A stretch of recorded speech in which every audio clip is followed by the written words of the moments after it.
제가 청년 집회를 좋아하는 이유는 청년 수련회는 시간 제한이 없습니다. 저는 설교를 오래 해야 되는 사람은 아닌데 시간 제한 없이 편안하게 말씀을 이렇게 오래 나눌 수 있어서 좋습니다.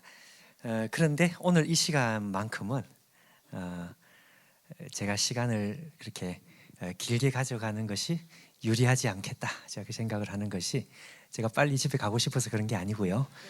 저는 밤새도록 말씀을 나눌 수 있습니다. 근데 제가 왜 좀 콤팩트하게 시간을 가져가는 것이 좋겠다는 생각을 하는 이유가 뭔가 하니까, 여러분이 좀 더 쌩쌩할 때 말씀의 약을 빨리 이렇게 먹이고 그렇게 하는 것이 좋다. 시간이 혹시 조금 이렇게 느려지면 여러분들의 힘도 좀 빠지고 그때 돼서 다시 이렇게 일으키기가 쉽지 않을 것 같아서 제가 그렇게 생각을 하는 거죠. 여러분, 우리가 방금 본문을 읽었습니다. 오늘 우리 윌러브 팀의 찬양을 저도 같이 하면서 은혜도 많이 받고 이 예배 속에 같이 이렇게 함께 몰입하는, 영적인 몰입이 되는 귀한 시간이었는데, 여러분, 우리가 방금 본문 말씀을 우리가 읽고 나면 이 말씀 속에 깊이 들어가야 되죠. 앞에서 말씀을 전하는 저 자신은 말 그대로 저는 도구라고 생각합니다. 제가 여러분에게 무언가를 이렇게 할 수 있는 것이 없고, 하나님의 말씀을 있는 그대로 여러분에게 드러내는 역할, 어떻게 하면 잘 드러낼 수 있을까? 내일도 이제 주일 예배 시간에 제가 세 번, 저희 내수동교회에서 세 번 말씀을 전하는데, 아직까지 내일 말씀 전하는 것에 아직 정리가 안 되는 부분이 있는 거죠. 그 고민을 하면서 어떻게 하면 이 말씀이 성도들에게 이렇게 좀 드러날까? 내가 드러나는 것 아니고 하나님 말씀이 이렇게 드러나서 성도들이 하나님 말씀에 몰입할 수 있을까? 자, 그런 면에서 여러분, 우리가 방금 읽은 이 말씀이 우리 가운데 몰입이 되려면 제일 중요한 것은 말씀의 말씀을 봉독하는 시간. 여러분, 방금 우리가 말씀을 읽었습니다. 말씀 봉독 시간이 그렇게 중요합니다. 그래서 사실은 종교개혁 시대가 되기 전까지 설교자가 따로 있는가 하면 말씀을 봉독하는 봉독사가 따로 있었습니다. 그만큼 우리가 성경을 봉독하는 것, 이 본문 자체를 봉독하는 것이 그렇게 중요하단 말이에요. 성경은 읽어놓고 설교자가 자기가 하고 싶은 이야기, 딴 얘기하는 뭐 그런 시간이 아니죠. 성경 말씀을 받드는 시간이다. 여러분, 우리가 방금 읽은 봉독한 이 말씀이 여러분 가운데 이렇게 몰입을 할 수 있는 어떤 건덕지, 어떤 몰입을 할 수 있는 어떤 모티브가 여러분 속에 이렇게 붙잡힌 것이 있습니까? 요거 질문하려고 서론이 길었네요. 좀 어렵죠? 이 말씀 자체가 좀 어렵죠? 우리가 읽은 이 말씀은 예레미야라는 선지자가 하나님 앞에 슬퍼하는 내용입니다. 통곡하는 내용입니다. 오늘 이 말씀을 보면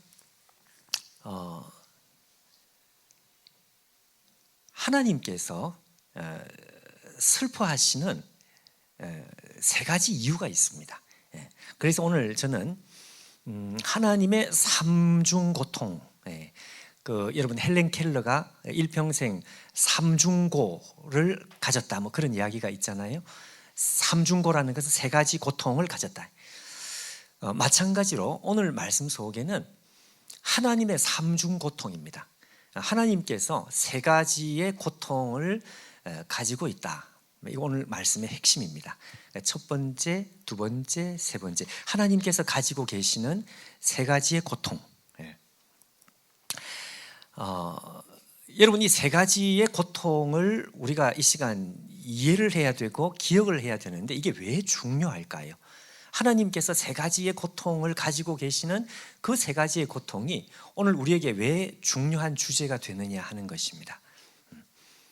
이게 왜 중요한가 하니까요, 하나님께서 세 가지의 이유로 고통을 가지고 계시는 바로 이 세 가지의 고통, 이게 결국은 하나님께서 당신의 아들을 내어주시는 하나님께서 당신의 모든 것을 우리 가운데 주시는 그 이유가 되기 때문에 그렇습니다. 우리가 오랫동안 믿음 생활을 하면서 십자가라는 말을 귀가 따갑도록 우리가 들었지만 여러분, 우리가 가만히 십자가를 쳐다보면서 저 십자가가 도대체 우리에게 뭘 말씀하는 것인가? 우리가 어릴 때부터 구구셈 외우듯이 그런 이야기는 참 많이 들었죠. 내 죄를 위해서 죽으셨다. 우리를 사랑해서 십자가에 아들을 내어주셨다. 말을 많이 들었지만 정말 그 말씀이 여러분 우리의 가슴 속에 제대로 와닿았습니까? 그래서 그 말씀대로 십자가를 쳐다보면서 바로 그 메시지가 우리 속에 그대로 살아있는, 그러니까 말 그대로 십자가의 의미를 여러분은 정말 제대로 깨달은 적이 있느냐 이거죠. 여러분 오늘 그 본문의 시작이 뭔가 하니까 슬프다 나의 근심이여 이렇게 시작합니다. 슬프다 나의 근심이여 어떻게 하면 위로를 얻을 수 있을까? 나의 중심이 번뇌하도다. 여러분 여기에 나라고 하는 1인칭, 이 나는 누구를 말하는 것인가? 선지자죠. 선지자가 누굽니까? 예레미야. 근데 여러분 분명히 오늘 이 본문에서 선지자가지 때문에 너무 고통스럽다고 이야기를 하는데 이 나라는 주체자가요, 성경을 읽어 내려가다 보면 이게 쓱하니 뭐로 바뀌는가 하니까 하나님의 모습으로 이게 바뀌는 것입니다. 그래서 19절에 보면 딸 내 백성이 이렇게 나오면서 선지자가 분명히 말을 시작을 한 것 같은데 그 이야기가 조금 진행이 되다 보니까 선지자의 모습이 하나님의 모습으로 쓱하니 바뀌는 거예요. 여러분 옛날에, 요즘 아닌 것 같은데 옛날에 그 자동차 선전할 때 보면은요, 자동차가 아니고 표범인지 무슨 치탄지 막 뛰어가다가 한참 뛰는데 갑자기 쓱하니 뭘로 바뀝니까? 세단 자동차로 바뀌는 거죠. 마치 그와 비슷한 것입니다. 선지자가 막 통곡을 하면서 시작을 했는데 이게 어느 순간에 선지자의 모습이 하나님의 모습으로 쓱하니 바뀌는 거예요.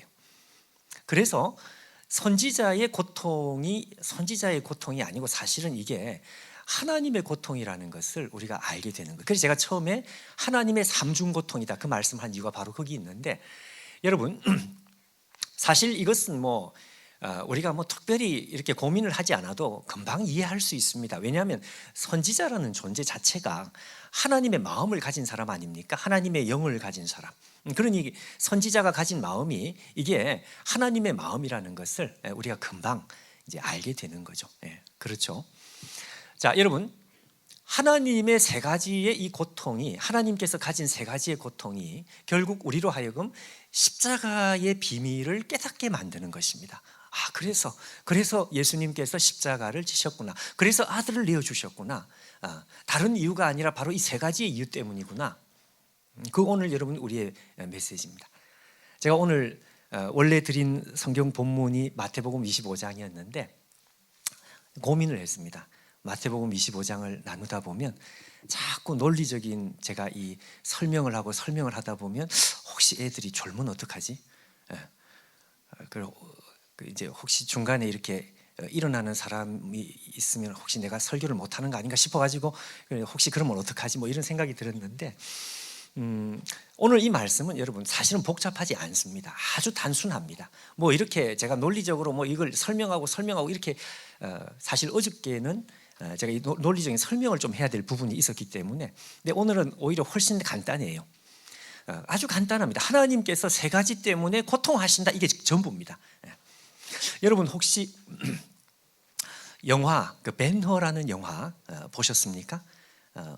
새로 나온 벤허 말고 옛날 찰튼 헤스턴이 주연했던 그 벤허라는 영화, 저도 벤허라는 영화를 봤습니다. 워낙 유명한 영화니까요. 근데 언젠가 한번 제가 벤허라는 뮤지컬을 본 적이 있습니다. 저희 집에 딸이 둘인데 작은 딸이 대학생인데 그 무슨 뭐 연기 뭐 이런 걸 하고 있어요. 우리 집엔 그런 핏줄이 없는데 하여튼 어떻게 그렇게 걔가 나왔는지 하여튼 무슨 연기 뭐 이런 걸 하고 다니는 거예요. 근데 걔 때문에 어쩔 수 없이 제가 무슨 문화인이 아닌데 끌려다니면서 뮤지컬을 이렇게 본 적이 있습니다. 여러 개를 봐. 근데 그 중에서 배너 뮤지컬을 제가 이렇게 보고 싶어서 본 것은 아니지만 제 마음속에 궁금한 게 좀 있는 거예요. 왜냐하면 여러분 배너라는 영화를 보시면 거기에 무슨 마차 경기 나오고 모릅니까? 아시죠? 뭐 큰 웅장한 마차 경기도 나오고 뭐 그런데 아니 세상에 뮤지컬 그 무대는 아주 좁은 무대인데 거기서 마차 경기 이런 걸 어떻게 소화를 하지? 이제 이런 궁금증이 생겨가지고 제가 꽤 큰 그 무대지만 그래도 거기서 무슨 마차 경기를 소화하기는 좀 어렵지 않나? 그러니까 이런 궁금증을 가지고 배너라는 이 뮤지컬을 본 거죠. 근데 그 참 뮤지컬을 만드시는 분들이 참 기가 막히게 그 좁은 공간에서 실제 마차 경기는 아닌데도 꼭 마차 경기를 우리로 하여금 보는 사람으로 하여금 상상할 수 있도록 상상력을 사용해서 그것을 처리할 수 있도록 그렇게 잘했어요. 근데 제가 뮤지컬 배너, 영화 배너 말고 뮤지컬 배너를 보면서 새로운 감동을 받았습니다. 영화 배너에서 느끼지 못했던 새로운 감동이, 영화 배너 속에는 사실은 없는 내용이 뮤지컬 배너 속에 있었습니다.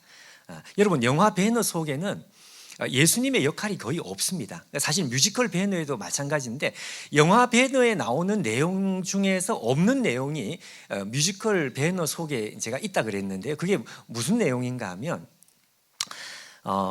여러분 그 배너라는 영화의 내용 대충 모릅니까? 대충 아시죠? 내용은 사실 간단하죠. 유다 배너라고 하는 이 주인공이 어릴 때부터 이제 같이 컸던 메셀라라고 하는 친구, 그 친구와 같이 컸는데 이제 이 사람이 로마 때문에 가정이 이제 몰락을 하고 자기는 노예 선에 끌려가고 뭐 이렇게 해서 이 노예로서 어떤 그 로마의 귀족의 양아들이 되어서 돌아왔는데 자기 가정을 이렇게 몰락을 시켰던 메셀라라고 하는 그 친구, 처음에는 친구였지만 이제 원수가 된 거죠. 그 이제 복수를 하는, 그러면서 이제 뭐 나중에 뭐 전차 경기로 뭐 복수를 하기도 하고 뭐 이제 하여튼 그 복수를 하는 내용입니다. 그 다시 유대 땅으로 다시 로마에 끌려갔던 노예로 끌려갔던 그 유다 배너가 다시 자기의 고향 뭡니까 예루살렘 이스라엘로 다시 돌아와 가지고 그 이제 복수를 뭐 준비하고 뭐 하는 그 영화에는 그렇게 그 복수하는 그런 무슨 그 내용이 그렇게 없죠. 근데 뮤지컬 속에는 이 유다 배너가 반군 지도자가 돼가지고 사람들을 이렇게 규합을 하고 뭐 이제 그런 거 있습니다. 근데 이 뮤지컬 배너 속에 절정과 같은 그 노래가 있습니다. 여러분 뮤지컬은 원래 그 노래가 쭉 이렇게 이어지는 그게 뮤지컬이잖아요. 근데 그 뮤지컬 노래 중에서 절정 같은 노래가 있는데 나중에 여러분 유튜브에 찾아보셔도 아마 분명히 나올 거예요.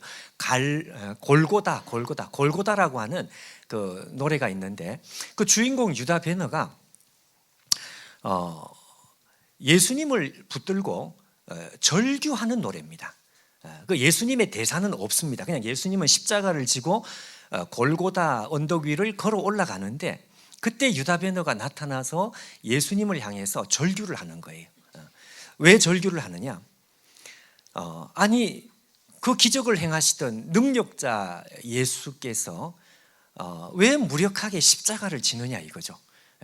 자기는 지금 반군들을 다 이렇게 모아가지고 이 로마와 한판 전쟁을 할 준비가 다 끝났고 이 예수를 왕으로 모셔가지고 복수를 할 생각을 했는데 그리고 준비가 다 됐는데 근데 우리가 왕으로 모시려고 했던 그 예수가 말이죠 너무너무 무력하게 너무너무 처참하게 십자가를 지고 골고다로 올라가고 있단 말이에요. 그러니까 이 유다 베너가 그 마음에 있는 이 복수심 거기다가 이 실망감 그 예수님을 향한 그 분노 이런 것들을 막 담아가지고 예수님을 향해서 당신이 지금 왜 이렇게 하시느냐 이러면서 절규하는 노래가 있습니다. 그게 이제 골고다라는 노래인데 노래 가사가 이래요. 단 한마디만 제발 내게 대답해 주세요. 이 꼴이 당신이 바라던 모습인가요? 왕이 될 수 있는 기회를 마다하고서 죄인의 길을 걷는 이것이 당신이 원한 건가요? 그 뮤지컬 노래는 여러분 제가 잘할 수 있지만 그대로 할 수는 없고 대충 이렇게 나옵니다. 단 한마디만 제발 내게 대답해줘요. 이 꼴이 당신이 바라던 모습인가요? 왕이 될 수 있는 기회를 마다하고서 죄인의 길을 걷는 이걸 원한 건가요? 십자가를 지고서 조롱을 받으며 어떻게 이 세상을 구할 수가 있나? 어떻게 이렇게 나옵니다.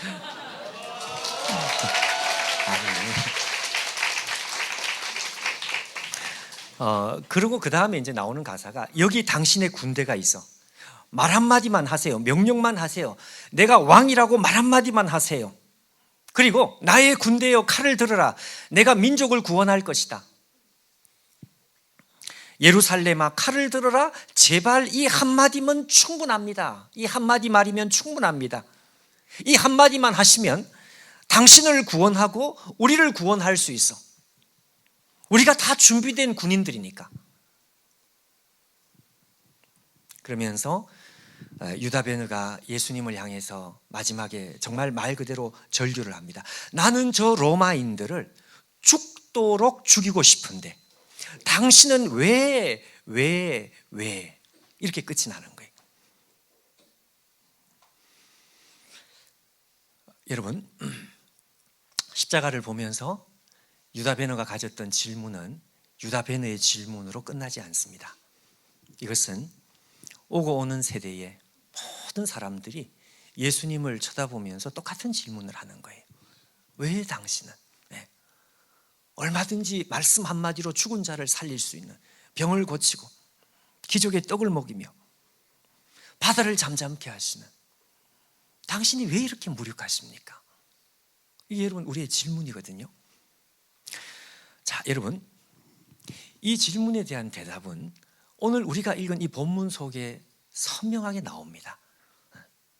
그 이유는 하나님께서 어마어마한 고통을 가지고 계셨기 때문에, 어쩌면 십자가를 지는 것보다 어쩌면 더 큰 고통이 하나님 속에 있었기 때문에 결국 아들을 내어주시고 하나님 자신을 우리 가운데 주는 것이죠. 여러분, 하나님의 세 가지의 고통이 뭘까요? 첫 번째는요. 자, 본문의 순서를 제가 조금 이렇게 달리해서 21절을 먼저 보겠습니다. 21절 우리 다 같이 한번 읽어볼까요? 자, 짧은 말씀 시작. 딸 내 백성이 상하였으므로 나도 상하여 슬퍼하며 놀라움에 잡혔도다. 하나님의 큰 고통은 간단합니다. 오늘 말씀 바로 요 말씀입니다. 내 백성이 상하였으므로 나도 상하여. 이게 하나님의 첫 번째 고통입니다. 이게 무슨 말인지 아시겠습니까? 너무너무 단순한 말인데 여러분 정말 우주보다 더 큰 진리가 이 짧은 말씀 속에 있습니다. 2016년도에 제가 교회에서 안식년을 받아가지고 호주에서 몇 달을 보낼 수 있는 기회가 있었는데 새벽 4시면 저는 무조건 눈이 떠져요. 왜냐하면 새벽 기도를 맨날 제가 인도를 하고 싶으니 이게 이제 습관이 돼가지고 새벽 4시에 일어나서 성경 말씀을 읽는, 그날 읽은 말씀이 예레미야 8장, 오늘 읽은 이 말씀을 읽으면서 갑자기 뒤통수를 얻어맞은, 천둥이 꽝 하고 치는 것 같은 말씀이, 그렇구나, 이게 하나님의 고통이구나. 하나님의 고통은 다른 것이 고통이 아니고요, 딸 내 백성이 고통하는 죄 때문이죠. 죄 때문에 딸 내 백성이, 하나님의 백성이, 당신의 백성이 고통하는 그 고통이 그대로 하나님의 고통이 된다는 것입니다.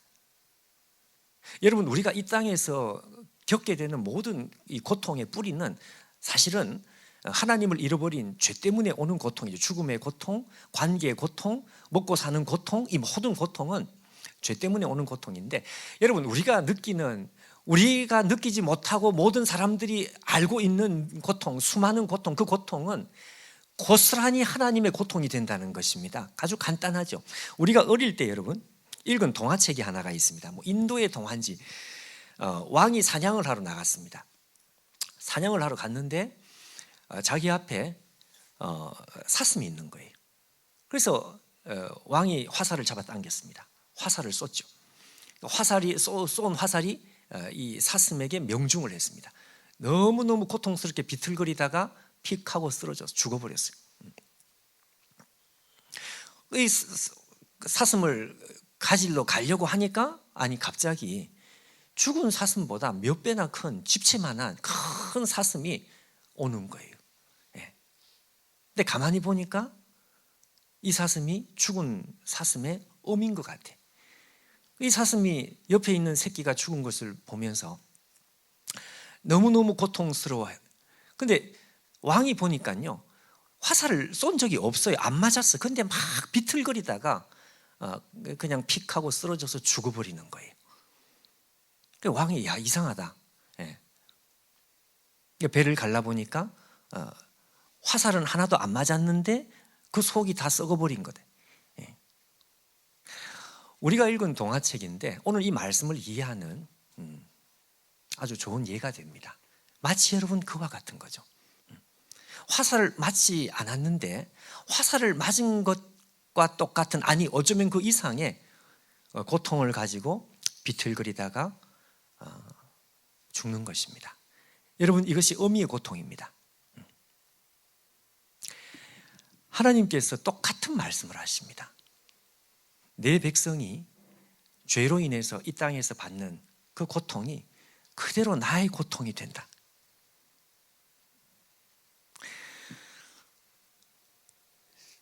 제가 내수동교회 대학부 전도사, 대학부 사역을 할 때 어떤 자매가 있었습니다. 이 자매는 성장 환경이 좀 특별했습니다. 집에서 학대를 받고 친부모에게 정말 말로 다 할 수 없는 그런 학대를 받고 청소년 시절에 가출을 해서 쉼터에서, 청소년들이 모여있는 쉼터에서 혼자 살다가 내수동 교회에 그 대학부와 연결이 돼가지고 우리 대학부에서 이 아이를 기른 거죠. 키운 거죠. 생활비 이런 걸 하면서 같이 공동체, 우리 교회는 공동체가 있으니까 거기서 같이 키운 거죠. 굉장히 제가 보니까 똑똑하고, 그리고 아주 원래 밝은 자매라. 근데 이 자매가 가졌던 이 상처는 정말 말로 다 할 수 없습니다. 이건 정말 상상을 할 수가 없습니다. 이 시간에 제가 말을 할 수가 없어요. 다른 친구들은 그 자세한 내막은 모릅니다. 그냥 상처가 많은 사람 정도로만 아는. 근데 그 내용을 제가 아니까 정말 기가 막힌 거예요. 어떻게 이럴 수가 있을까? 근데 이 밝은 자매, 이 똑똑한 자매가 잘 나가다가 어느 한 지점에 딱 부딪히면 한 달에 한두 번 그렇게 된 것 같아요. 그러면 그냥 잠수가 되는 것입니다. 수직 낙하가 되는 거예요. 왜 그런가 하니까 해결되지 않는 똑같은 하나의 질문 때문에 그렇습니다. 그 하나의 질문이 뭔가 하니까, 내가 그렇게 학대를 당하는 순간 하나님은 왜 가만히 보고 계셨을까? 그때 하나님은 뭐 하셨나요? 내가 그렇게 고통을 당하는 순간에 하나님께서 그냥 보고 계셨다면 하나님은 나를 사랑하지 않는 것인데, 하나님께서 과연 나를 사랑한다고 내가 그렇게 믿을 수 있을까요? 그것이 똑같은 질문입니다. 그 질문만 머릿속에 떠오르면 잘 살다가도 갑자기 그냥 절벽으로 꺼지는 거예요. 그리고 밤 10시고 11시고 1시고 2시고 전화가 오는 거죠. 전도사님, 왜 하나님은 구경하고 계셨을까요? 하나님의 사랑을 믿어도 괜찮은가요? 나는 믿어지지 않는데, 이러면서 이 레파토리가 똑같아요. 저는 한 달에 한두 번은 꼭 그 전화를 밤새도록 받아야 돼요. 여러분, 제가 뭐라고 대답했겠습니까? 제가 아무런 대답을 하지 않습니다. 할 말도 없고 내가 무슨 말을 하겠어요. 그냥 들어주는 거죠. 힘들겠다, 어렵겠다. 그리고 또 다음 날 되면 또 이렇게 좀 잘 사는 것 같다가 또 있으면 또 잠수해요.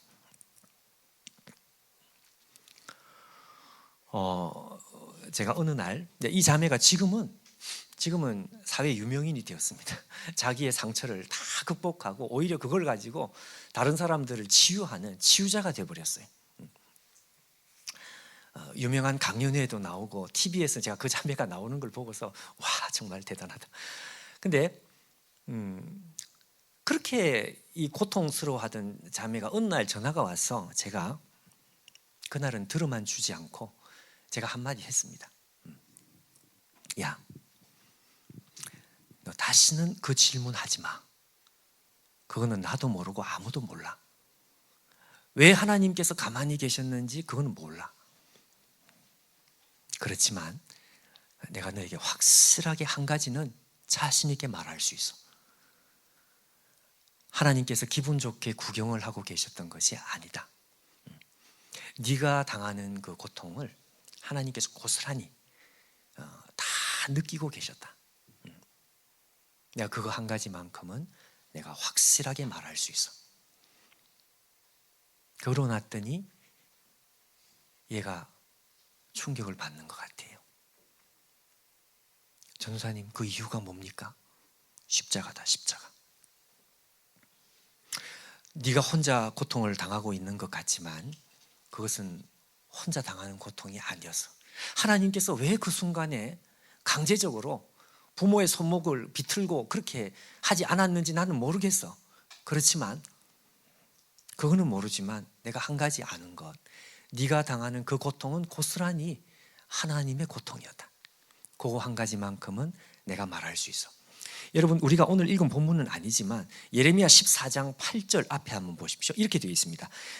예레미야가 하나님을 향해서 이스라엘의 소망이시여 곤란 때의 구원자이시여, 그 다음에 당신은 어찌하여 이 땅에 거류자와 같이, 거류자라고 하는 것은 구경꾼 그 말입니다. 하룻밤을 유숙하는 행인같이 하시나이까? 저게 무슨 말인가 하니까 왜 길 가다가 불구경하듯이 왜 하나님께서 하나님의 백성들의 이 고통을 왜 불구경하시듯이 왜 구경만 합니까? 왜 하나님은 그렇게 하십니까? 하나님 당신께서 우리의 나그네입니까? 우리와 아무 상관 없습니까? 이러면서 막 하나님을 향해서 예레미야가 따지는 거예요. 그러니까 여러분, 이 자매가 따지는 그것도 이게 잘못된 건 아니라, 근데 하나님께서 대답을 하시죠. 17절에 뭐라고 되어 있는지 앞에 보십시오. 너는 이 말로 그들에게 이르라. 그 다음에 보십시오. 이렇게 되어 있습니다. 내 눈이 밤낮으로 끊치지 아니하고 눈물을 흘리리니 이는 처녀딸 내 백성이 큰 파멸 중한 창상을 인하여 망함이라. 무슨 말인지 아시겠죠? 모르겠습니까? 아시겠죠? 네. 하나님을 향해서 막 따지듯이 그냥, 아니 왜 우리를 구경하십니까? 그때 하나님께서 하시는 말씀이 나는 구경하고 있는 것이 아니다. 내 눈에 피눈물이 흐르고 있다. 밤낮으로 이 눈물이 끊치지 아니하리니 그것은 내 백성이 상처를 받았기 때문이다. 그러니까 여러분, 화살을 맞고 쓰러져 있는 이 사슴을 보면서 옆에 어미 사슴이 쓰러져 죽어버린 거하고 똑같은 내용이죠. 내용이 똑같은 내용이죠. 너희들이 생각하는 상처보다 나는 수백 배, 수천 배 더 많은 고통을 당한 것이다. 여러분, 자녀가 고통을 당할 때 그 부모가 당하는 그 마음의 심적인 고통은 훨씬 큽니다. 그러니까 자녀가 고통을 당할 때 부모의 제일 첫 번째 생각은 무슨 생각일까요? 내가 당했으면 좋겠다. 이거 바꿨으면 좋겠다. 역할을 바꿨으면 좋겠다. 제가 결혼하기 전에, 제가 내수동교회 대학부 사역을 하기 전에 제 선배 목사님이 먼저 내수동교회 대학부 사역을 하고 저한테 바톤 터치를 하셨는데, 그 선배 목사님이 먼저 결혼을 하고 나서요, 뭐라고 하루는 이야기하는가 하니까, 첫 아들이 태어났는데, 그 첫 아들이 지금은 직장인이 됐네. 그 첫 아들이 태어났는데, 그 첫 아들이 이제 여러분, 아기가 태어나면 그 인큐베이터 안에 이제 있고 뭐 그러잖아요. 그러면 그 부모들이 그 인큐베이터 그 유리창으로 자기 아기를 구경하러 가는 거예요. 그 이야기를 저한테 해주더라고요. 제가 아직까지 그것을 잊을 수가 없어요. 아기를 첫 아기니까, 첫 아기니까 너무 신기하고 너무 사랑스러우니까 유리창으로 아기를 보러 이제 가는 거예요. 그 보고 있는데 그 시간이 마침 예방주사 맞는 시간이에요. 아기가 태어나면 예방주사를 많이 맞거든요. 그 예방주사를 맞고 간호사가 오셔가지고 이 막 태어난 핏덩어리 이 아기에다가 예방주사를 놔요. 근데 여러분, 아기도 똑같습니다. 그렇죠? 똑같은 고통을 느끼는. 그러니까 예방주사가 주사 바늘이 들어가니까 그 순간에 애가 입을 쫙 벌리면서 울더라 이거예요. 야, 그걸 보는 순간 그 아기를 놓은 엄마가요, 그 유리창을 막 붙들고 통곡을 하는 거예요. 막 울어. 애가 아파가지고 주사 바늘이 몸에 들어가 아프니까 막 입을 벌리고 우니까 엄마가 옆에서 막 붙잡고 울어요. 아빠는 안 울어. 그 아빠는 그래 여러분. 아빠는 좀 무심해요. 여러분,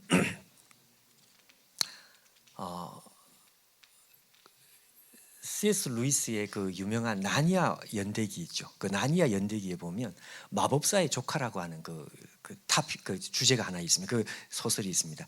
여기 보면 디골이라고 하는 이 아이가 있는데 자기 엄마를 고치려고, 자기 엄마가 병든 엄마를 고치려고 누구를 찾아가는가 하니까 예수님을 상징하는 큰 사자 아슬란을 찾아갑니다. 아슬란을 찾아가서 우리 엄마를 고쳐주세요. 우리 엄마를 고쳐주세요. 요술 사과를 주세요. 요술 사과를 주시면 안 될까요? 요술 사과.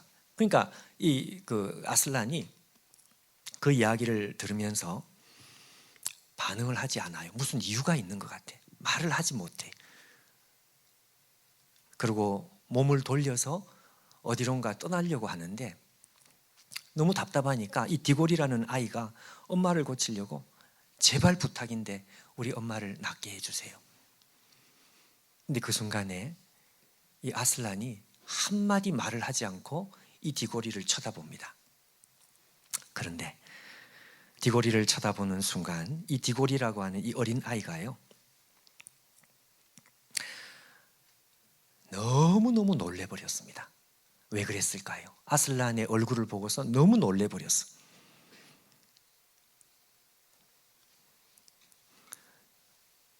아슬란의 눈에서 눈물이 떨어지는 거예요. 근데 그 아슬란의 눈물은 디골이 자신의 눈물보다 훨씬 큰 눈물, 두 번째 더 맑은 눈물. 그 표현이 좀 문학적입니다. 눈물이 너무너무 맑고 그리고 이 눈물 방울이 너무 커. 그러니까 많은 눈물, 그리고 맑다고 하는 것은 순수한 눈물. 순수하면서도 많은 눈물이 아슬란의 눈에서 흘러내리더라. 그 순간에 아슬란이 이 디골이라는 이 어린아이가 그 순간에 아슬란이 한마디도 하지 않는 상황인데도 디골이가 깨닫습니다. 뭘 깨닫느냐? 그렇구나. 아슬란은 지금 나보다 내 엄마를 더 사랑한다. 그걸 깨달아요. 여러분, 왜 하나님께서 아들을 주셨을까요? 아들을 내어주시는 고통을 왜 감수하셨을까요? 그것은 아들을 내어주시는 것보다 어쩌면 더 큰 고통이 하나님 속에 있었기 때문이죠. 더 큰 고통이 뭡니까? 우리가 당하는 고통입니다. 우리의 머리로 다 헤아려지지 않지만 우리가 여러분 이 땅에서 흘리는 모든 피눈물은 고스란히 하나님의 고통이 된다고 하는 사실을 우리가 잊으면 안 돼요. 제가 그날 새벽 2016년도 안식년 그날 새벽에 한국으로 돌아와서 복귀를 할 생각을 하니까 와, 정말 숨이 막히는 것 같아요. 왜? 저는 목회를 잘 할 줄을 모릅니다. 그리고 마음이 연약하고 마음이 여려가지고 상처도 잘 받아요. 이런 사람이 목회를 하려고 하다 보니 야, 지나간 시간으로 조카도다 뭐 이런 생각이 드는데 이 말씀을 읽는데 제 마음속에 용기가 생기는 거예요. 그렇구나. 내가 왜 이런 고통을 당하는지는 나는 모르겠지만, 그러나 한 가지는 확실하구나. 나보다 하나님께서 더 고통스러워 하시는구나. 그거 한 가지가 확신이 드니까 또 일어날 만한 거예요. 하나님께서 당하시는 첫 번째 고통은 다른 것이 아닙니다. 죄인들이 이 땅에서 죄 때문에 당하는 고통, 그게 고스란히 하나님의 고통이 됩니다. 여러분, 시편 말씀 중에, 시편 말씀이 아니라 인간에 대한 이 말씀 중에 제가 발견한 말씀 중에 제일 깊은 말씀이 시편 51편 3절과 4절이거든요. 근데 시간 관계상 제가 이걸 다 설명할 필요가 없고, 시편 51편 4절 한 절만 한번 보십시오. 뭐라고 되어 있는가 하면 이렇게 되어 있습니다. 다윗이 밧세바를 범하고 나서 하나님 앞에 기도를 하는데 그 기도 속에 이런 내용이 있습니다. 내가는 다윗입니다. 다윗이 하는 말이, 내가, 그 다음 뭐라고 되어 있습니까? 주께만 범죄하여 주의 목전에 악을 행하였사오니. 주께서 말씀하실 때 의로우시다 하고 주께서 심판하실 때 순전하시다 하리이다. 저게 좀 말이 어려운데 쉬운 말로 말하면, 하나님께서 말씀하시면 나는 두 말 할 수 없다는 거죠. 하나님 판단이 맞다 이 말입니다. 근데 중요한 것은 뭔가 하니까, 내가 주께만 범죄하여라는 저 표현입니다. 여러분, 다윗이 밧세바를 간음하고 밧세바를 범하고 그리고 그의 남편을 죽였죠. 살인과 간음죄를 동시에 졌습니다. 근데 지금 다윗이 하는 말을 한번 보십시오. 내가 주께만 범죄하여. 저게 무슨 말일까요? 저 사람들이 이해를 잘 못하는 것 같아요. 여러분, 저 말을 오해하면 내가 하나님께 범죄했고 사람에게는 범죄하지 않았다, 그런 뜻이 아닙니다. 내가 우리아에게 상처를 주고 밧세바에게 상처를 주지 않았다, 그런 뜻이 아니에요. 다윗이 여기서 깨닫고 있는 영적인 깊은 진리를 깨닫는 것이 무슨 진리인가 하니까요, 자기가 우리아를 죽이고 밧세바를 범하는 이 엄청난 죄를 지어서 이 사람들에게 고통을 줬습니다. 그런데 정신을 차리고 보니까 이 사람들이 죄 때문에 당하는 고통, 이 고통은 어마어마하게 크지만 하나님께서 당하신 그 고통, 거기에 비하니까 이건 역시 작은 것에 불과하다. 무슨 말인지 아시겠습니까? 이 사람들이 당한 그 고통이 어마어마하게 크지만, 그러나 이 사람들이 당한 고통에 비하여 하나님께서 당하신 고통, 내 죄 때문에 하나님께서 당하신 그 고통은 이루 말로 다할 수 없이 크더라는 것입니다. 그 사람들이 엄청난 충격을 받고 고통을 당했지만, 그러나 정신을 차리고 보니까 하나님께서 당하신 고통을 생각하니까 수만 배, 수천 배, 하나님은 훨씬 더 큰 고통을 당하셨다, 그걸 깨달은 거예요. 여러분, 인간이 죄에 대해서 제대로 깨닫게 되면 이렇게 됩니다. 내가 다른 사람에게 해코지를 했다, 다른 사람에게 상처를 줬다, 그 사람과의 문제를 해결하면 다 됐다, 천만에요. 그럴 것 같으면 십자가의 아들이 죽을 필요가 없습니다. 사람에게 상처를 주는 것은 세 발의 피에 불과해요. 사람이 상처를 받은 게 작은 것이다, 그런 뜻이 아닙니다. 여러분, 사람이 당한 상처는 우리가 말할 수 없이 크죠. 근데 문제는 뭔가 하니까 그거하고 비교할 때 하나님께서 당하신 고통은 이건 이루 말로 다 할 수 없더라. 그래서 여러분, 저는 옛날에 수련회 가면 수련회 밤에 기도하거든요. 집회 끝나고 나서 밤새도록 철야 기도하고 기도하는데, 그때 어떤 자매들의 목소리를 아직 잊을 수가 없습니다. 악 하고 비명을 질렀어요. 제가 대학교 1학년 때 이거 무슨 일이냐, 무서워가지고 나는 갑자기 무슨 전쟁이 났나 아니면 무슨 일이 나, 악 하고 소리를 지르. 왜 소리를 지르는 걸까요? 여러분, 사람들이 왜 비명을 지르는 것일까요? 죄에 대한 각성 때문에 그렇습니다. 각성. 이 죄에 대한 각성은 여태까지는 사람들에게 상처를 주는 이게 전부인 줄 아는 거죠. 여러분, 죄는 그렇게 단순하지 않습니다. 우리가 다른 사람에게 일의 고통을 주었다면 그 영혼을 창조하신 영혼의 주인 되시는 하나님께서 입게 되시는 상처, 데미지, 그것은 1이 아니라 10이 되고 100이 되고 만이 되는 거예요. 하나님께서 당하시는 고통은 이루 말로 다 할 수 없습니다. 여기에 대한 눈이 다윗이 제대로 열린 거죠. 열리고 났더니 내가 죽게만 범죄했다. 죄 때문에 하나님께서 당하신 고통이 너무너무 큽니다. 그걸 깨닫고 악소리를 지르는 거죠.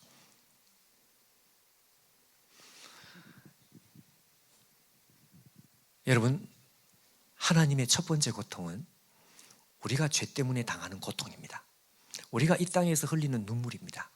이것은 직통으로 하나님과 연결이 되어 있습니다. 왜? 하나님은 우리의 영혼의 주인이시니까.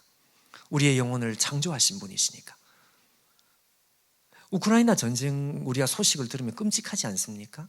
군인들이 집안에 들어가서 나쁜 짓을 하고 세상에. 그러나 여러분, 하나님께서 이 땅에서 벌어지는 이 수많은 죄들을 보면서 얼마나 고통하실까요? 여러분 상상을 해보십시오. 기도를 해보십시오. 그 순간에 우리의 눈에 떠오르는 것이 있습니다. 그랬구나. 하나님의 아들이 이 땅에 와서 생명을 버리신 이유가 있는 것이구나. 두 번째, 여러분 하나님의 두 번째 고통은 19절에 나옵니다. 우리 다 같이 19절을 읽겠습니다. 자, 시작. 딸 내 백성의 심히 먼 땅에서 부르짖는 소리로다. 이르기를 여호와께서 시온에 계시지 아니한가? 그 왕이 그 중에 계시지 아니한가? 그러나 여호와께서 이르시기를 그들이 어찌하여 그 조각한 신상과 이방의 헛된 것들로 나를 경록해 하였는고 하시니. 아마 여러분 제가 읽은 성경하고 여러분이 가진 개역 개정판이 약간 다르죠? 안 읽었구나. 여하튼 여러분 여기서 핵심은 뭔가 하니까요. 자, 다시 한번 보십시오. 여호와께서 시온에 계시지 아니한가? 그 왕이 그 중에 계시지 아니한가? 여러분 이게 무슨 말인지 이해를 해야 돼요. 이게 무슨 이야기인가 하니까 내 백성이, 딸 내 백성이 심히 먼 땅에서 부르짖는 소리로다. 이게 무슨 말인지 아시겠습니까? 하나님의 백성이 저 먼 이역만리 먼 땅에 끌려가는 거예요. 아직 끌려가지는 않았습니다. 그런데 예레미야가 하나님의 이 전능하신 이 영감으로 이 백성이 이미 멸망을 하고 난 뒤에 바벨론 땅, 지금의 이라크 땅이죠. 그 바벨론 땅으로 하나님 백성이 끌려간 것을 미리 보고 있는 것입니다. 그런데 중요한 것은 하나님 백성이 예루살렘에서 망해서 줄줄이 정말 그 이 포승줄에 꿰어서 코에 꿰어가지고 바벨론 포로 수용소까지 끌려갔단 말이에요. 근데 문제는 뭔가 하니까요. 이 사람들이 바벨론 포로 수용소에 끌려간 다음에 포로 수용소에서 하는 말들입니다. 그 말이 뭔가 하니까 여호와께서 시온에 계시지 아니한가? 그 왕이 그 중에 계시지 아니한가? 우리가 왜 여기 끌려왔을까? 우리는 여기 끌려올 군번이 아닌데. 그 얘기입니다. 무슨 이야기인지 아시겠습니까? 쉽게 말하면 이스라엘 백성이 하나님 앞에 멸망을 했어요. 멸망을 하고 이방 땅에 죄 때문에 포로로 끌려갔습니다. 아니 포로로 끌려갔으면 회개해야 될 거 아니에요? 아니면 뭔 좀 뉘우치는 게 있어야 될 거 아닙니까? 근데 이방 땅에 포로로 끌려간 그 포로 수용소 안에서 이 사람들이 하는 말이 뭔가 하니까 왜 우리가 여기 끌려왔지? 우리가 여기 끌려올 군번이 아닌데. 무슨 이야기인지 아시겠죠? 이게 하나님의 고통이라는 것입니다. 그러니까 하나님의 두 번째 고통은 무슨 고통인가 하니까 하나님의 백성들이 죽어도 깨닫지를 못해요. 망하기 전에 선지자들이 그렇게 하면 망한다 아무리 망한다고 이야기를 해도 하나님의 백성들이 하나님의 말씀을 못 깨닫습니다. 이거 와닿지가 않아요. 아니 그러면 망했으면 망한다 그래 진짜 망했으면 그럼 망했으면 조금이라도 깨닫는 게 있어야 될 거 아니에요? 근데 놀랍게도요. 망하고 난 뒤에 아니 포로 수용소 안으로 끌려가서 거기서 여전히 하는 말이 뭔가 하니까 여호와께서 시온에 계시지 아니한가? 그 왕이 그 중에 계시지 아니한가? 우리가 여기 끌려올 사람들이 아닌데 우리가 왜 여기 끌려왔을까? 한마디로 말하면요. 죽어도 깨닫지를 못합니다.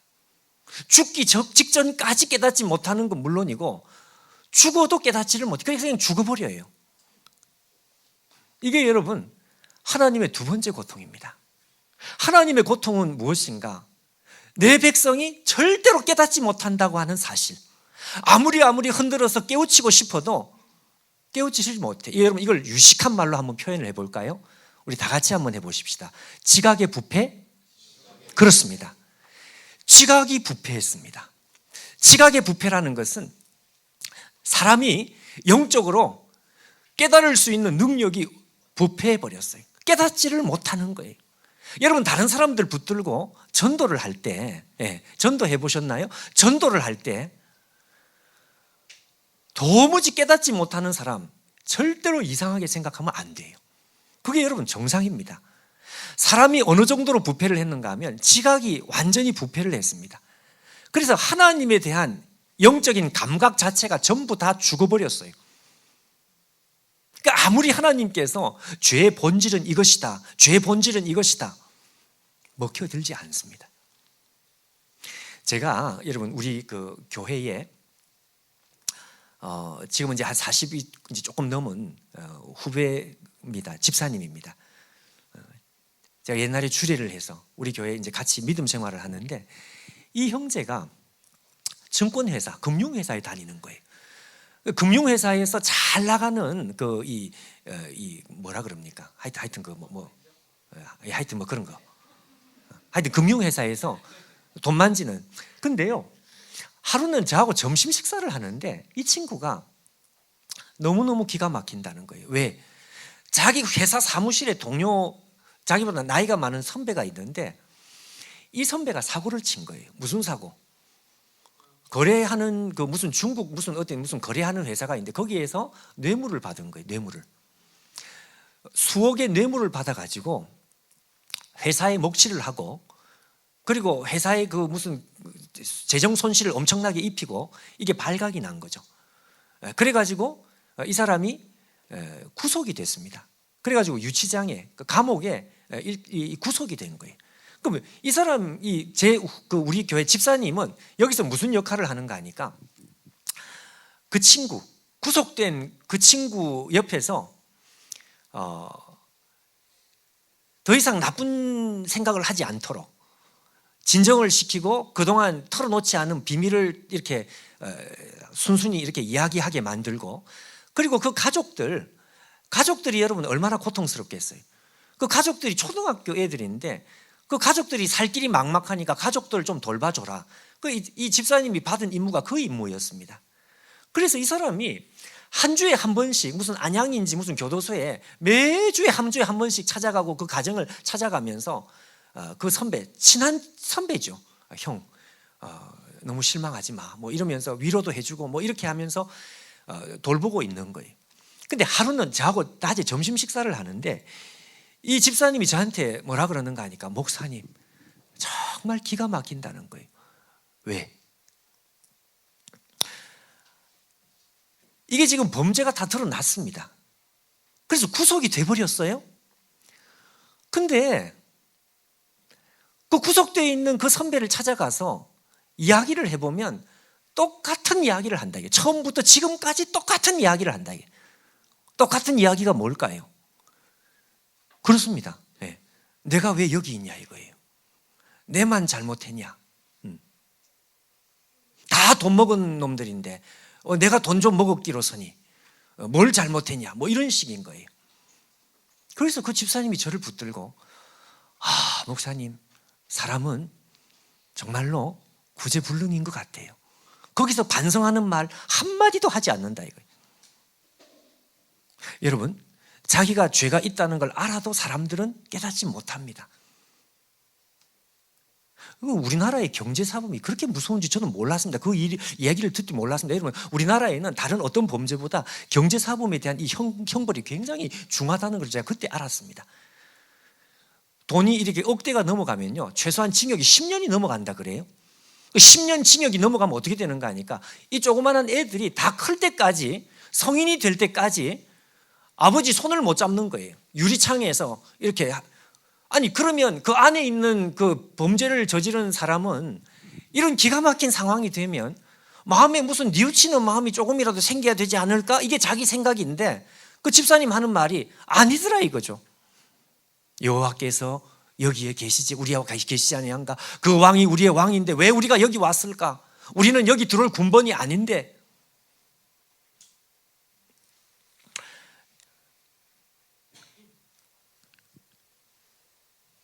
어떤 학장님입니다, 여러분. 어느 대학의 학장님. 이 사람은 예수님을 믿지 않아요. 이 학장님이 중병에 걸려가지고 지금 죽을 시간이 얼마 남지 않았습니다. 생명이 지금 마지막에 간당간당하게 붙어있는 그 순간인 거죠. 그 부인 권사님이 믿음이 좋습니다. 그래서 이 부인 권사님이 다니는 교회 목사님한테 부탁을 한 거예요. 목사님, 제 소원 하나 들어주십시오. 뭡니까? 우리 남편 이제 얼마 살지 못합니다. 우리 남편 찾아가셔가지고 신방해 주셔가지고 예수 믿게 해주세요. 알겠습니다. 목사님 찾아갔습니다.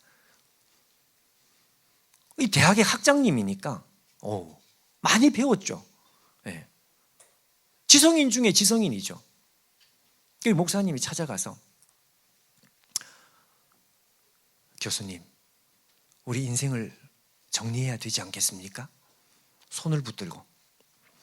그때 여러분, 그 교수님이 했던 말이 뭡니까?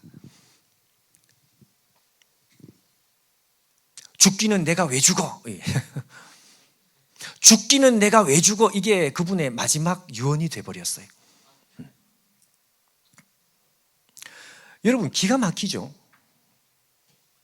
얼마 남지 않은 사람, 생명이 얼마 남지 않은 시간이 얼마 남지 않은 그 사람이 기껏 하는 말이 뭔가 하니까 죽기는 내가 왜 죽어? 아니 사람이 그렇게 무식하단 말이냐? 학장님입니다. 대학의 학장님. 최고의 지성입니다. 근데 그 최고의 지성이 지금 뭘 모르는가 하니까 자기가 죽는다는 사실을 모르는 거예요. 여러분, 제가 이래 봬도 북한의 김일성 주석이 죽는다는 것을 제가 예언했던 사람입니다. 제가 북한의 김일성 주석은 죽는다. 죽었잖아요. 언제 죽는지 모르지만 하여튼 죽었어요. 참 놀랍죠, 여러분? 인간이 그렇습니다, 여러분. 인간이 무언가 인간적인 지식에 있어가지고 달나라를 가고 우주로 이 지식이 확장되는 것 같은데 뭘 모르는가 하니까 자기가 죽는다는 사실을 모르고 있는 거예요. 여러분, 성경에 그 똑같은 이야기가 있습니다. 구약 성경에 나아만은 전쟁 히어로입니다. 전쟁 히어로. 그 당시에 이스라엘 북쪽의 이 아람이라는 나라는 요즘 말하면 미국입니다. 미국이라고 하는 초강대국과 같은 그 아람 나라의 전쟁 영웅, 왕보다 어쩌면 힘이 더 센 사람, 나아만. 그 나아만이 나병에 걸린 거죠. 나병에. 그 밑에 있는 몸종이 하는 말, 이스라엘에서 왔던 여자 계집종이 하는 말이 뭔가 하니까 우리나라에 엘리사라는 선지자가 있는데 이 엘리사 선지자에게 가면 당신 우리 주인의 이 나병을 고칠 수 있습니다. 이 문둥병 고칠 수 있습니다. 나아만이 갔습니다. 옆에 있는 사람들, 이 하인들을 이끌고 간 거죠. 갔는데 엘리사가 그 종을 시켜가지고 아직 오지도 않았어요. 인사도 안 했어. 나아만한테 가서 말해라. 요단강에 가서 몸을 담가라. 뭐 3번인가 7번인가 하여튼 몸을 담가라. 그때 이 나아만이 기분이 팍 상했어요. 왜? 아니 이 버릇없는 인간이 내가 지금 누군데? 아니 나와서 지금 벗은 발로 인사를 해도 시원찮은데 세상에 종을 보내가지고 요단강에 가서 몸을 담가라? 우리나라에는 요단강보다 좋은 강이 얼마나 많은데. 그러면서 이 사람이 기분 나빠가지고 돌아가는 거예요. 자, 그때 이 나아만 옆에 있는 종들이, 친구들이 나아만에게 이런 이야기를 하죠. 장군이요, 저 사람이 이것보다 더 어려운 일을 시켰으면 당신이 그거 순종 안 하겠습니까? 무슨 말인지 아시겠죠? 얼마나 쉽습니까? 요단강에 가서 몸을 3번, 7번 담그십시다. 여러분, 이게 무슨 말인지 아시겠습니까? 이것보다 더 어려운 일을 시켰으면 당신이 그거 순종 안 하겠느냐? 그 말이 무슨 말이에요? 이게 여러분, 쉽게 말하면 이런 이야기죠. 당신의 말이 맞냐 이 말이죠. 그 말입니다, 여러분. 아니 지금 요단강에 가서 몸 담그라니 그게 뭐가 어려워? 당신은 지금 전쟁 히어로가 아니고 당신은 병자다, 병자. 그 말입니다, 그 말. 당신은 전쟁 영웅이 아니고 지금 죽음을 코앞에 두고 있는 환자다, 환자. 왜 이렇게 말이 많냐? 그 말입니다. 자, 그때 나만이 일생일대의 위대한 각성을 합니다. 나만이 했던 일생일대 위대한 각성이 뭘까요? 그렇습니다. 그렇구나. 내가 문둥병자구나. 그럼 여태까지 자기가 그럼 문둥병자라는 것도 몰랐다는 뜻, 글쎄 말이에요. 글쎄. 내가 죽는구나 이걸 몰라, 글쎄 말이에요. 그럼 몰랐다는 거죠. 사람이 여러분 죽을 때까지 몰라요. 아니 죽어도 몰라요. 망할 때까지 모르고요. 망해도 모릅니다. 여호와께서 우리와 같이 계시지 아니하냐? 그 왕이 우리 중에 계시지 아니하냐? 우리가 여기 들어올 군번이 아닌데 여러분 그때 하나님의 눈에는 피눈물이 흐르는 거죠. 왜? 지각이 부패했어요. 여러분 이것이 인간의 실존입니다. 예수님께서 십자가에서 마지막 하셨던 7마디 말씀 중에 이 말씀이 있습니다. 누가복음 23장 34절에 아버지여 저희를 용서하여 주옵소서. 자기의 하는 짓을 알지 못함이니이다. 예수님께서는 알고 계셨습니다. 십자가에서 죽지만 저들은 이게 도대체 왜 이런 일이 일어나는지 아무것도 몰라요. 우리에게 문제가 있는지를 몰라요. 지각의 부패래. 요즘은 여러분 이 찬양 안 부릅니다. 근데 제가 대학생 때 불렀던 찬양이 있습니다. 아마 아는 분 거의 없을 거예요. We Love도 아마 모르실 거예요. 제목이 뭔가 하니까 물끄러미라는 찬양이 있습니다. 나를 비웃는 저 당신을 위해 이 있습니다. 나는 십자가를 집니다. 그 가사의 끝에 보면 너는 구세주 아닌가 외치는 그들을 주님은 물끄러미 바라보셨네. 십자가에서 내려오라 외치는 저들을 주님은 물끄러미 바라보셨네. 제가 여러분처럼 대학생 시절에 그 찬양 가사를 가만히 들으면서 참 많은 생각을 했습니다. 주님이 말을 안 하는 거예요. 그리고 가만히 쳐다보는 거죠. 사람들이 아무것도 모르고 있습니다. 뭘 모르느냐? 내가 왜 이 땅에 사는지를 몰라요. 어디서 왔는지도 모릅니다. 어디로 가는지도 모릅니다. 자기가 죽는다는 사실도 생각하지 않습니다. 지각이 부패한 거죠. 그래서 여러분 사실 우리가 이 자리 가운데 제가 어저께도 고민을 하자, 인생에 좀 고민을 하자, 청년 시절에 고민을 하자 그런 이야기를 했는데 우리의 마음속에 내가 이 땅을 사는 이유가 뭘까? 나는 지금 어디로 가고 있는 것일까? 예수를 믿는다는 건 도대체 뭘까? 하나님은 살아계시는 것일까? 십자가는 도대체 뭘까? 여러분 이런 질문이 도대체 내 속에서 주체할 수 없을 정도로 이런 질문이 우리 속에 일어나고 있다면 여러분 그 사람은 하나님께서 사실은 역사를 하고 있는 것입니다. 사람들은 그런 생각을 안 하잖아요. 그런 생각을 안 하고 그냥 살다가 죽어버리잖아요. 제가 대학생 때는 이 질문이 너무너무 심각한 질문이어가지고 공부를 못했습니다. 학교 가서 공부 안 하고 그 뒷동산에 묘소에 그 설립자 묘소에 가서 옆에 가서 들러 자다가 그 왜 그런가 하니까 그 고민 때문에 내가 어디로서 왔는지 모르겠어요. 내가 여기서 왜 살아야 되는지를 모르겠어요.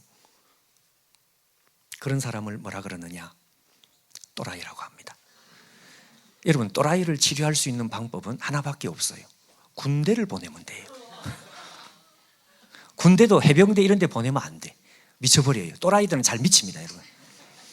그러니까 적당한 군대를 보내가지고 그런 생각을 못하게 만들어야 돼.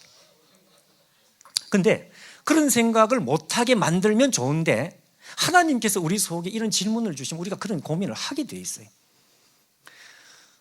여러분, 하나님께서 가지고 계시는 두 번째 고통은 인간은 지각이 부패할 대로 부패했습니다.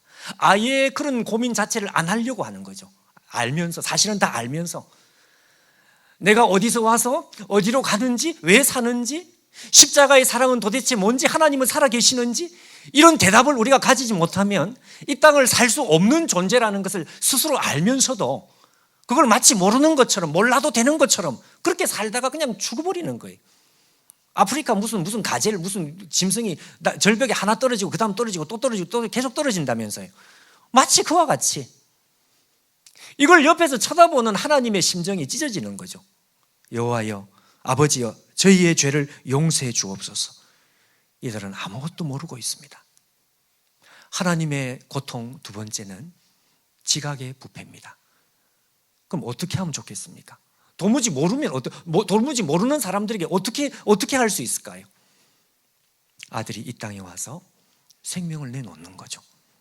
우리가 아직 죄인 되었을 때에 그리스도께서 우리 죄를 위해서 죽으심으로 하나님께서 우리에 대한 자기의 사랑을 확정하셨네. 여러분, 여기 우리가 아직 죄인 되었을 때 하는 이 말, 로마서 5장 8절에 우리가 아직 죄인 되었을 때, 그 말은 무슨 말인가 하니까요, 전혀 깨닫지 못할 때, 전혀 깨닫지 못하는 사람을 붙들고 흔들어도 깨닫지 못해. 그럼 어떻게 하면 좋습니까? 그냥 죽는 거예요. 예수님께서 십자가에서 죽으시는, 그리고 성령이 우리 속에 와서 성령을 통해서 우리의 영적인 지각이 밝아지는 것 외에는 방법이 없습니다. 하나님의 두 번째 고통. 자, 세 번째, 마지막 세 번째. 세 번째는 여러분 22절을 우리 같이 읽겠습니다. 자, 시작.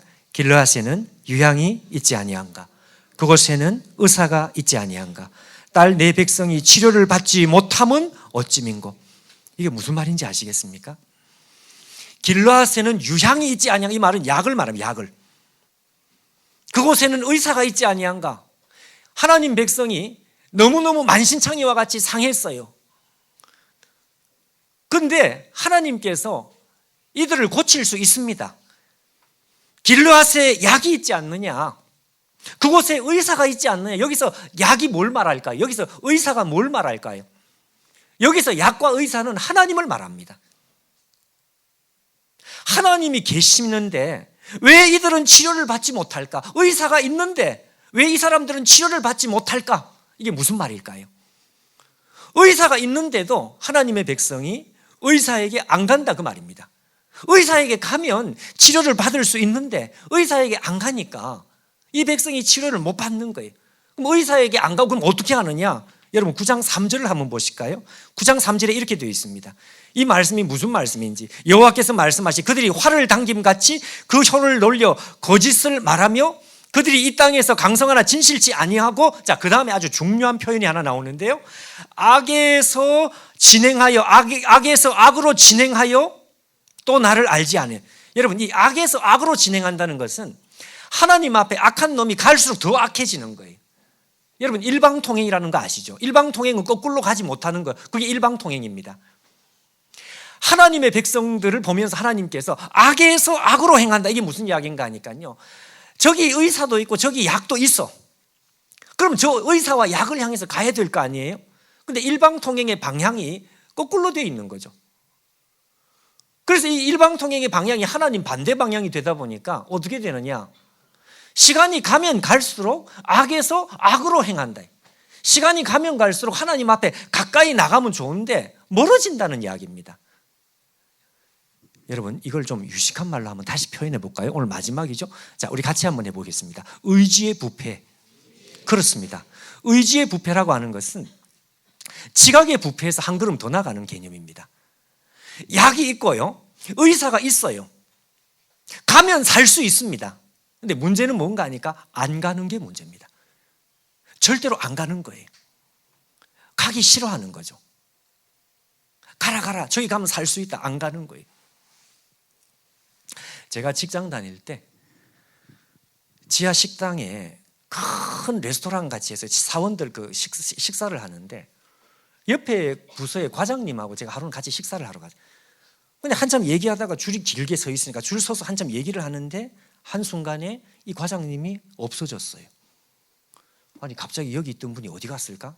한참 찾다가 못 찾아서 저 혼자 식사하고 올라왔습니다. 사무실에 올라와서 물었습니다. 과장님 어디 갔습니까? 도망갔다 이거예요. 왜? 이분이 여러분 저는 알러지, 여러분 여기 알러지 있죠. 알러지 무슨 복숭아 알러지 무슨 알러지 있죠. 알러지. 근데 이분은 무슨 알러지가 있는가 하니까 오이 알러지가 있어요. 오이 알러지. 나 그런 거 처음 봤어요. 혹시 여러분 오이 알러지 있습니까? 그러니까 이 어느 정도 이게 심한가 하면 저 전방 한 수십 미터 앞에 그날 오이 소배기 김치 그 반찬이 오이 소배기 김치라요. 오이 김치. 그걸 보는 순간에 몸에 두드러기가 나는 거예요. 그 도망을 치는 거죠. 제가 그때 알았습니다. 여러분 사람이 태어날 때부터 죄인이라는 말이 이게 무슨 말인가 하면 사람은 태어날 때부터 오이 알러지가 아니고 하나님 알러지인 거예요. 안 가고 싶어요. 안 가고 싶어. 하나님 가까이 가면 싫어요, 그냥. 네. 이게 뭔가 이게 불편해요, 불편. 거북하고. 그러니까 시간이 가면 갈수록 더 멀어지는 거죠. 그러니 여러분, 우리 속에 하나님께로 가고 싶은 마음이 생기는 것 자체가 이게 엄청난 기적입니다. 의지의 부패라고 하는 것은 분명히 살 길이 보이는데도 못 가는 것이 아니라 안 가는 것입니다. 여러분, 이거 굉장히 심각한 것입니다. 제가 대학부, 내수동교회 대학부에 전도사 시절에 하루는요, 어떤 형제가 찾아왔어요. 우리 내수동교회 대학부에 함께 하겠다고 찾아왔어요. 근데 그 형제는 믿음이 없는 친구였습니다. 근데 자기 발로 전도를 한 게 아니라 자기 발로 찾아온 거예요. 아주 똑똑한 형제였습니다. 우리 교회가 광화문에 있고 그 옆에 영건동에 서울의대가 있잖아요. 그 서울의대를 다니는 형제였습니다. 그러니까 똑똑한 형제죠. 그걸 와가지고 자기는 하나님에 대해서 알고 싶다는 거예요. 근데 야, 세상에 이런 사람이 다 있나 싶어가지고 제가 그날 속으로 얼굴 이렇게 출석부 확인하는 그것도 다 포기하고 제가 앉혀놓고 제가 설명을 해줬습니다. 모든 질문에 제가 할 수 있는 대답을 했습니다. 이 친구가 질문이 많아요. 하나님에 대한 질문이 많아. 그래서 제가 그 질문에 대해서 제가 할 수 있는 모든 생각과 마음을 다 동원해서 성심성의껏 다 대답을 한 거죠. 그래서 제가 혼자 드는 생각이, 아니 나는 왜 이렇게 설명을 잘할까? 이 친구가 1시간, 2시간 같이 이야기를 하다가 이야기가 끝난 다음에 얼굴이 환해졌어요. 와, 그래가지고 안녕, 우리 다음 주에 만나자. 다음 주에 안 왔어, 교회에. 그래서 제가 전화를 했죠. 왜 안 왔냐? 지난주에 전도사님이 설명을 너무너무 잘해 주셔가지고 이제 궁금증이 다 풀렸대. 다 풀려서 이제 교회 나갈 필요가 없대요. 와, 제가 충격받았어요. 그 말이 되더라고요. 가만 생각해보니까 말이 되잖아요. 이제 궁금증이 다 해결이 돼가지고 교회 나갈 필요가 없다는 거예요. 그 제가 말도 못하고 전화 끊었죠. 알았다. 여러분, 제가 그때 일생일 때 아주 중요한 사실을 하나를 깨달았습니다. 아, 그렇구나. 모르는 것을 알고 나면 저는 자동적으로 믿는 줄 알았습니다. 그게 아니라는 거예요. 우리가 깨닫고 나서 믿는 게 아니고, 믿고 싶은 사람이 믿는다는 것을 깨달았습니다. 아, 그렇구나. 여러분, 이 자리도 마찬가지죠. 여러분, 우리가 성경 말씀 다 압니까? 모르죠. 우리가 이 믿는 복음 진리에 대해서 우리가 이해되는 부분도 있지만 이해 안 되는 게 더 많죠. 저도 마찬가지입니다. 저도 이해가 안 되는 게 더 많아요. 우리가 왜 믿느냐? 믿고 싶으니까 믿는 거예요. 왜 믿고 싶으냐? 그건 모르겠어요. 하나님의 역사죠. 하나님의 선택이죠. 아주 중요한 진리입니다, 여러분. 사람은 하나님 앞에 나가고 싶은 생각이 없는 사람이에요. 없는 사람. 이게 뭔가 하니까 지각의 부패입니다. 의지의 부패입니다. 의지의 부패. 사람의 의지가 부패했어요. 절대로 하나님 앞에 안 가고 싶은 거예요. 말씀을 다 깨달아도 안 가고 싶은 거예요. 성경 말씀을 다 이해해도 그래도 하나님 앞에 나가고 싶은 생각은 없어요. 자, 그러면 여러분 어떻게 하면 좋습니까? 아니, 의지가 부패한 사람들을 구원하려면 어떻게 하면 좋겠습니까? 하나님 앞에 나갈 수 있는 길이 있는데도 안 나가고 싶어 하는 사람, 그 사람을 구원할 수 있는 방법이 뭐냐 이거죠. 그렇습니다. 우리가 하나님께로 나갈 수 없다면 어떻게? 그렇습니다. 하나님께서 찾아오셔서 우리를 잡는 방법밖에는 없는 거예요. 우리가 하나님을 향해서 달려가서 하나님의 손을 잡을 수가 없다면 하나님께서 점핑해서 먼저 와서 우리의 손을 잡는 것 외에는 다른 방법이 없습니다. 이게 뭡니까 여러분? 이게 바로 복음의 핵심이죠. 우리가 믿는 복음은 이거죠. 이거. 사람이 하나님을 향해서 달려간 것이 아니고 하나님께서 사람의 손을 잡으신 거죠. 여러분, 우리가 잘 아는 누가복음 15장에 나오는 돌아온 탕자의 비유 알죠 여러분? 그 돌아온 탕자의 비유를 여러분 오해를 하면 큰일 납니다. 돌아온 탕자의 비유 자체가 좀 오해할 소지가 많아. 여러분, 탕자가 돌아온 이야기가 아닙니다.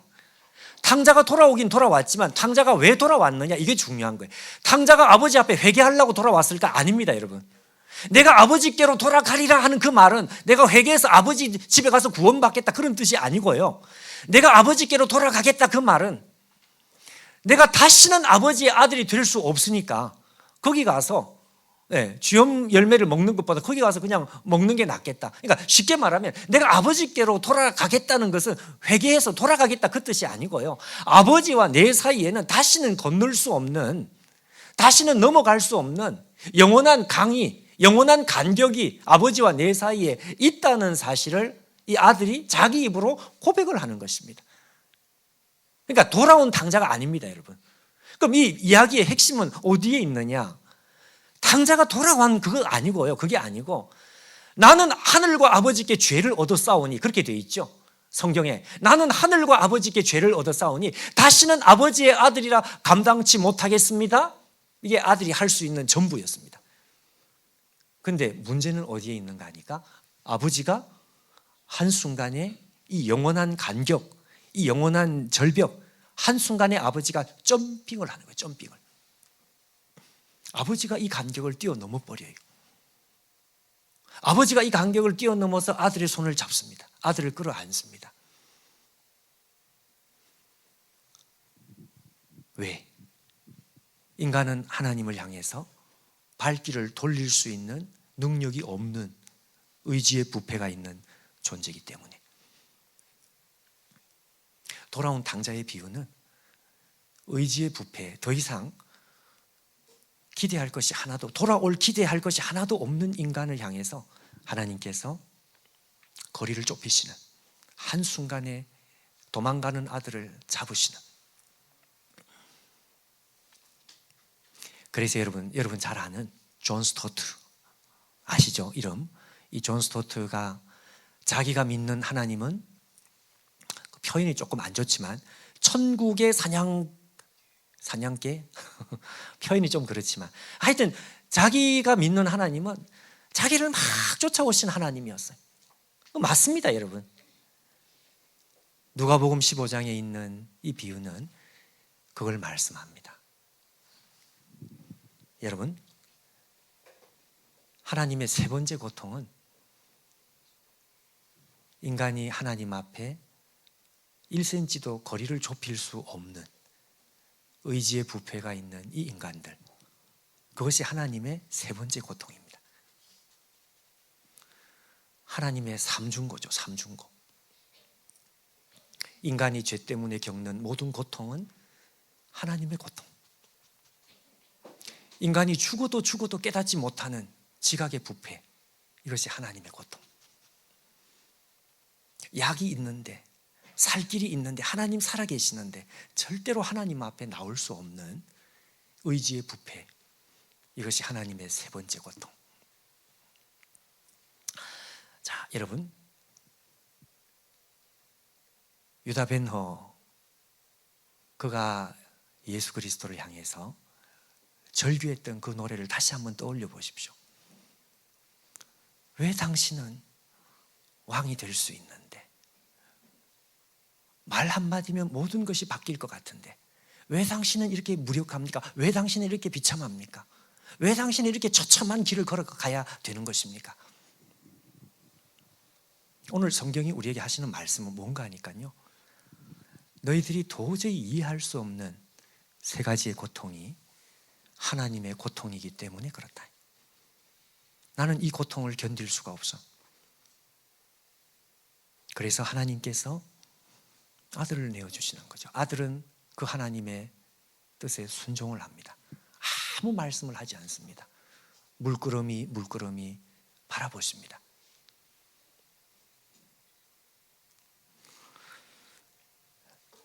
제가 이야기 한 가지 예를 들고 마쳐야 되겠는데요.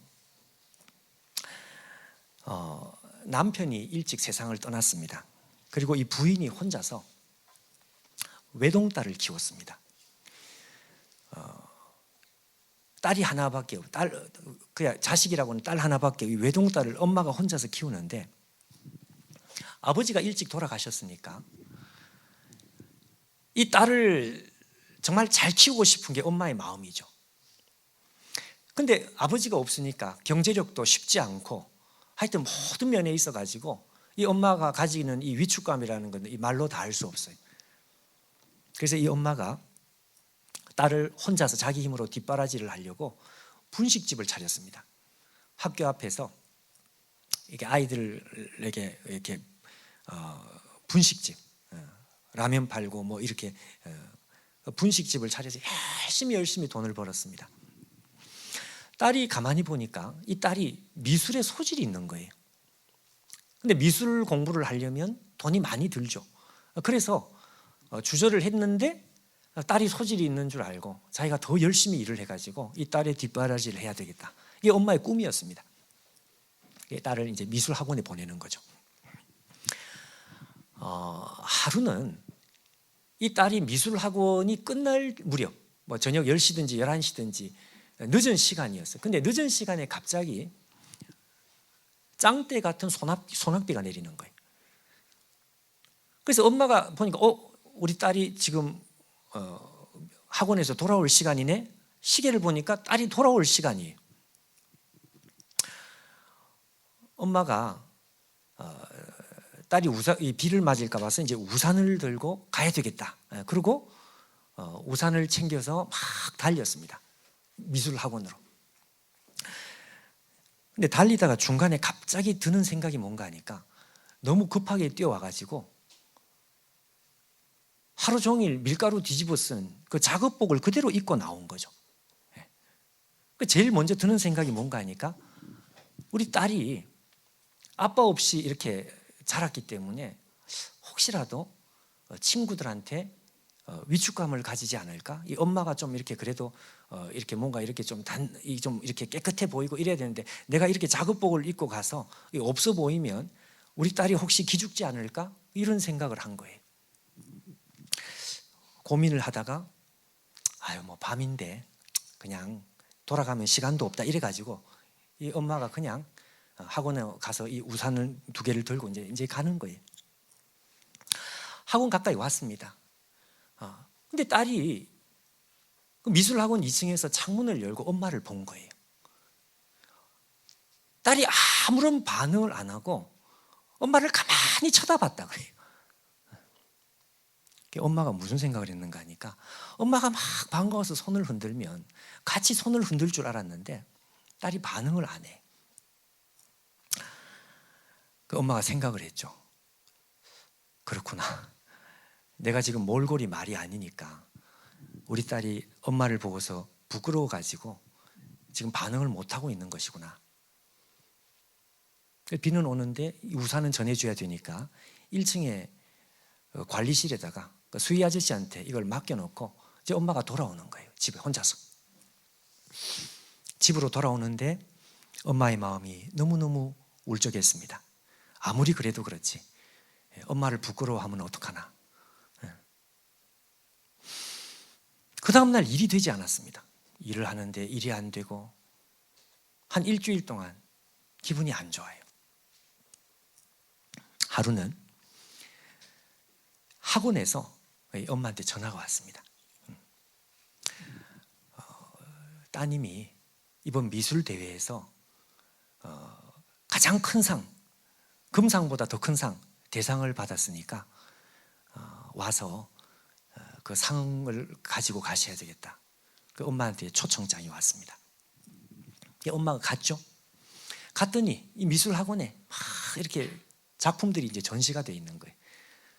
그 제일 마지막에 가니까 제일 크게 그림이 자기 딸의 그림이에요.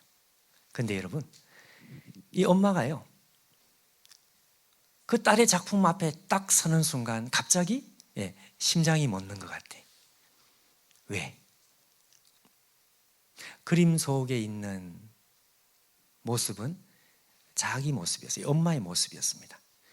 그 엄마가 비가 오는데 우산을 들고 온몸에 작업복에 밀가루 뒤집어 쓴 허름한 옷을 입고 엄마의 모습이 그대로 그 그림 속에 담겨 있는 거예요. 그리고 나서 그 그림 밑에 이 그림의 제목이 붙었습니다. 그 제목이 뭔가 하니까 이 세상에서 가장 아름다운 모습. 이게 이 그림의 제목이에요.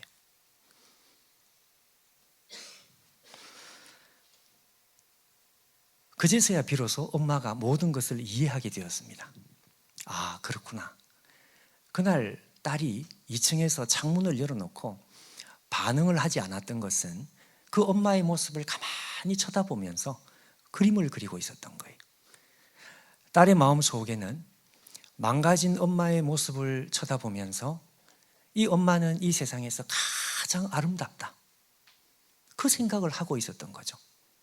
왜 가장 아름답다고 생각했을까요? 엄마가 밀가루를 뒤집어 쓰고 몰골이 망가진 것은 자기 때문이다. 자기 때문. 딸을 위해서. 엄마가 자기 인생을 헌신하고 인생을 포기해서 딸을 세우기 위해서.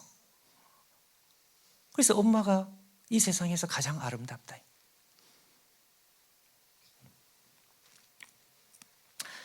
여러분,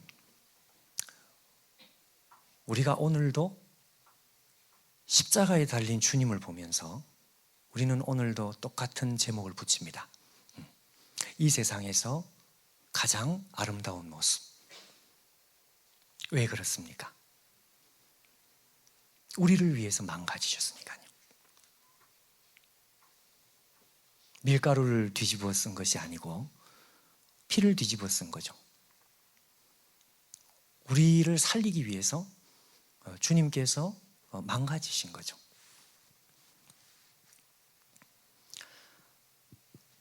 하나님의 고통 때문에 그렇습니다. 오늘 예레미야가 고통하는 이 세 가지의 고통 때문에 그렇습니다. 이 세상에 있는 죄로 인해서 빚어지는 모든 고통, 전쟁의 고통, 이것은 고스란히 하나님의 고통이었습니다. 아무것도 모르고 죽음과 멸망을 향해서 오늘도 질문조차 하지 않고 그냥 미친 듯이 달려가는 인간들, 지옥을 향해서 정신없이 뛰고 있는 인간들, 그게 하나님의 고통이었습니다. 하나님께서 계시는데도 나오고 싶어 하지 않는, 1cm도 좁힐 수 없는 의지의 부패, 그게 하나님의 고통이었습니다. 하나님께서 아들을 보내시는 거죠. 아들을 내어주시는 거죠. 아들을 내어주시는 것은 하나님 자신을 주시는 거죠.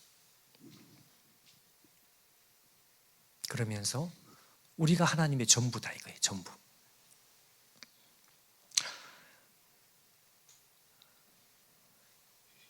여러분, 이번 수련회를 말씀을 전해달라고 부탁을 받았을 때 기도의 주제였습니다. 기도.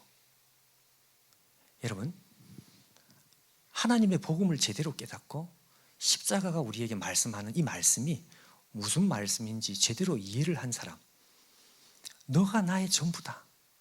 너가 나의 목적이다. 다른 아무것도 필요 없어. 여러분, 이 메시지를 제대로 깨달은 사람이 하나님 앞에 할 수 있는 첫 번째 반응이 있습니다. 그게 뭔가 하니까요, 기도입니다. 기도. 뭘 구하는 기도가 아니고 하나님과 함께 있는 그것. 하나님, 나도 하나님 당신께서 나의 전부입니다. 하나님 당신께서 나의 모든 것입니다. 그렇기 때문에 내가 이 세상의 어떤 시간보다 하나님과 함께 있는 시간이 나는 좋습니다. 이 기도죠, 기도.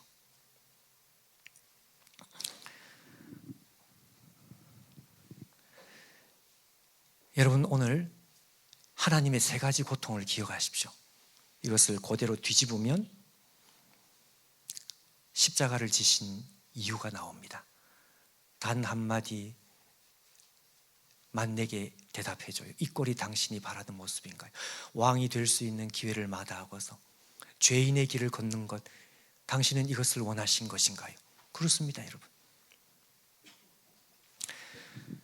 여러분, 오늘 이 말씀, 예레미야 8장에 나오는 이 말씀을 우리가 가슴 깊이 새기면서 하나님의 고통을 우리가 이해하면 이해할수록 우리의 눈앞에 예수님의 십자가의 의미가 점점 밝아지게 될 거예요. 여러분, 이 자리에 있는 우리 모두가 눈이 열리기를 바랍니다. 영의 눈이 열리기를 바랍니다. 영의 눈이 열린 사람들, 하나님 앞에 기도하는 자리로 나가고 싶은 이런 열망이 우리 속에 불타 올라오기를 바랍니다.